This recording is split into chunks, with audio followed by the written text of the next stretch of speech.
항소심은 1심 판결에 불만이 있을 때 상급 법원에 다시 판단을 요청해 열리는 재판입니다. 재판은 기본적으로 1심, 2심, 3심 이렇게 세 단계로 나뉘죠. 1심 판결에 항소하면 2심, 즉 항소심이 열리고요. 2심 판결에도 불복해 상고하면 3심, 즉 대법원에서 상고심이 진행됩니다.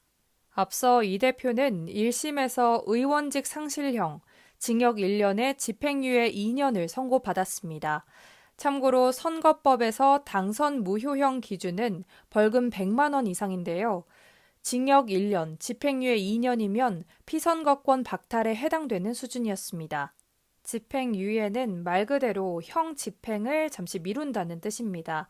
징역 1년에 집행유예 2년이면 원래는 1년 동안 감옥에 가야 하지만 2년 동안 아무 문제 없이 지내면 형을 실제로 살지 않아도 된다는 거죠. 하지만 그 유예 기간 안에 또 범죄를 저지르면 선고받았던 1년을 그대로 감옥에서 살고 새 범죄에 대한 벌도 추가로 받게 됩니다. 그런데 이번 2심에서는 고 김문기 전 처장을 모른다고 발언한 것과 백현동 용도 변경이 국토부 협박 때문이었다는 발언, 이 두 가지 모두 허위 사실로 볼 수 없다고 판단해 전부 무죄 판결이 나왔습니다. 이렇게 1심과 2심 판단이 극명하게 엇갈리면서 이제 관심은 대법원의 판단, 즉 상고심으로 옮겨갔습니다. 선거법 사건은 검찰이 상고하면 대법원으로 가게 되는데 검찰은 2심 판결에 불복해 곧바로 상고 의사를 밝혔습니다. 상고심은 1, 2심처럼 사실관계를 따지기보다 법 해석이 맞았는지를 판단하는 법률심입니다.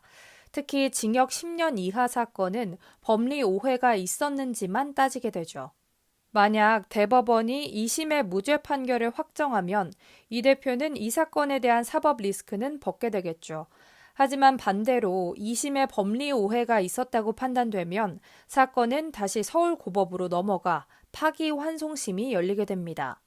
파기환송심은 말 그대로 파기해서 다시 돌려보낸 재판입니다.